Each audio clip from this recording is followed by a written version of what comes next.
My name is Edomaelo Jennifer. I will get in question. So this incident happened on 23rd of July at about 5 p.m. in the evening.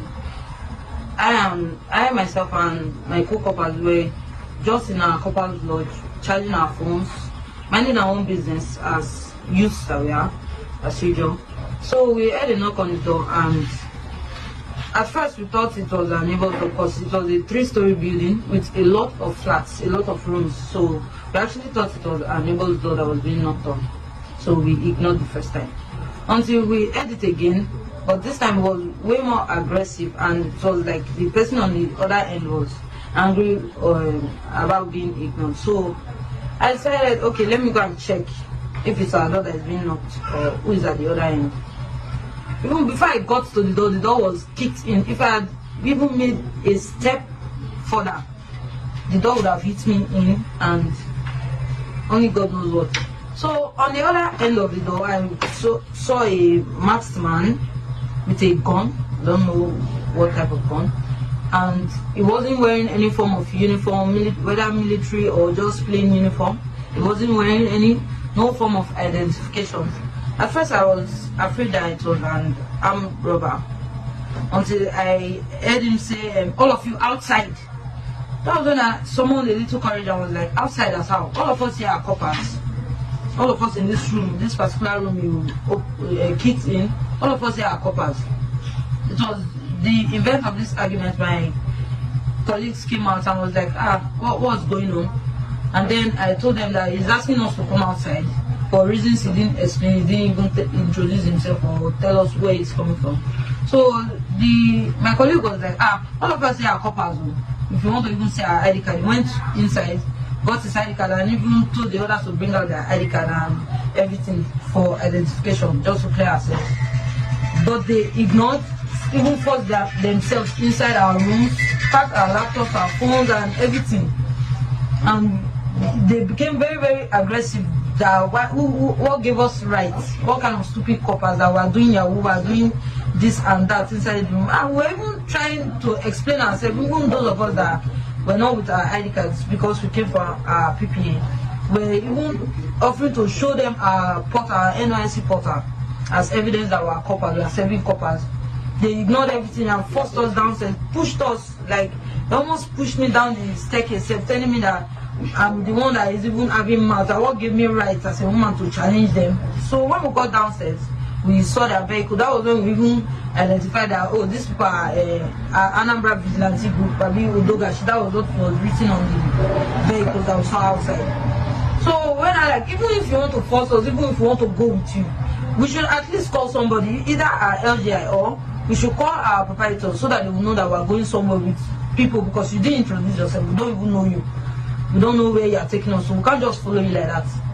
That was when they started beating me. What gave me the right, what gave me the mouth to confront them? So they even went ahead to tell us that if we even call anybody or if we contact anybody, that they are going to smash our phones on the floor. They beat me, tore my clothes on my body. Even my colleague that was pleading with them that you cannot be hitting a lady like this. About 5, how many of them, they hit her with an iron rod. And why would she be pleading on my behalf? Okay, at least let me change. Before following them, they forced me into the vehicle, was even pressing my neck inside the vehicle, slapping me, doing all sorts of nonsense.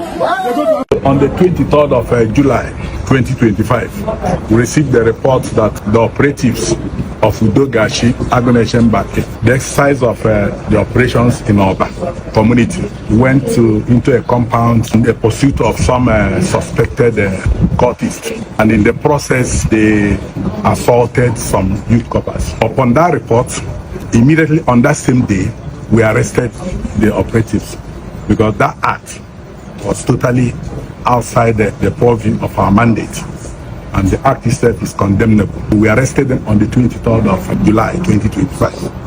And here are they.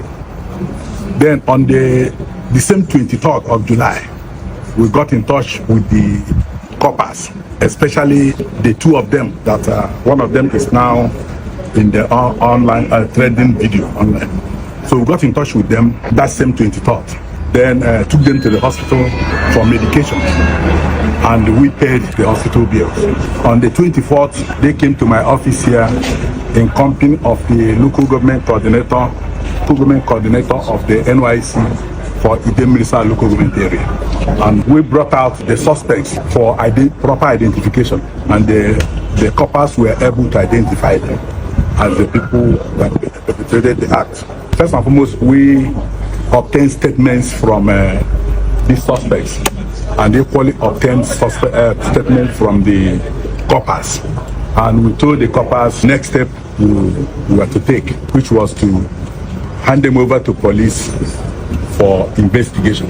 However, the coppers, especially this particular one in the video that is trending, with her parent, pleaded with us that for the sensitive nature of that video, they wouldn't want us to hand them over to police for prosecution.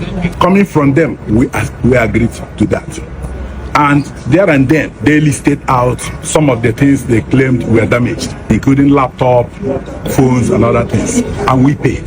Since then, because we couldn't proceed with their prosecution immediately, we kept them because we have our own code of conduct. So they have been facing our own internal disciplinary measures, because we told the family that anytime you are ready, you are willing to take them to court. And right now, as you've seen them, in further demonstration of our openness and our readiness to be fair to everybody, we are going to take them now, with or without the girl and members of our family. We're going to the police and hand them over to the police. We are not shielding anybody. There is no scapegoat. The governor of Anambra, Chukwuma Soludo, he has not sent us out to molest anybody. The core mandate of this outfit is to complement the federal security agencies in the protection of lives and properties in Anambra. Udogachi Agunechembak is not a group that is set out to intimidate anybody. Anytime you see any of our operatives going outside their mandate, please bring the complaints to us. This is a note of warning to other operatives, other personnel of Agunechembak and Udogachi. Any of our operatives that goes against the code of conduct and is involved in any act that is outside the mandate will be arrested and prosecuted. Everybody wants our members, our personnel, our operatives to operate, to function in line with the tenets of the law. There is a law, there is the Anambra Homeland Security Law, there is the laws of the Federal Republic of Nigeria, there is these rules of engagement, and there is our code of conduct. I want to use this opportunity once again to apologize to the coppers, to apologize to them, and to apologize to members of their family, and also members of the public and in the Anambra. Because these men went on this thing as members of Udogachi. So we apologize to them. And as I said earlier, because it happened in July 23rd, on 24th, when we met with them, all their demands, we have met all their demands. That is without prejudice to the fact that we are still punishing this, to assure them, these coppers, and any of the coppers in Anambra State, that their security is guaranteed. The Anambra State government has dismissed 8 operatives of the Agunechembak security outfit over the brutal assault and public stripping of a female corps member, Ms. Jennifer Elobo. The special advisor to Governor Chukwuma Soludo on community security, Ken Emekai, disclosed this at the agency's headquarters in Awka on Wednesday. Emekai said the government acted swiftly after receiving reports of the incident, adding that the operatives would be handed over to the police for prosecution. According to him, the dismissed officers were in pursuit of suspected cultists on Tuesday when they attacked the corps member, an action he described as totally outside the mandate of the agency and utterly condemnable. Despite pleas from the victim's family and officials of the National Youth Service call for a quiet resolution, the state government insisted on a full investigation and accountability to serve as a deterrent. Emeka added that the government had already settled the victim's medical bills, replaced her damaged valuables, including a laptop and phone, and tendered a public apology to her family, NYSC, and the general public. He noticed that the incident would serve as a turning point in reforming the outfit and restoring public confidence in community security operations. When contacted for information on whether the operatives had been handed over to the police, the State Police Public Relations Officer SP Tochukwu Ikenga did not respond to calls or messages.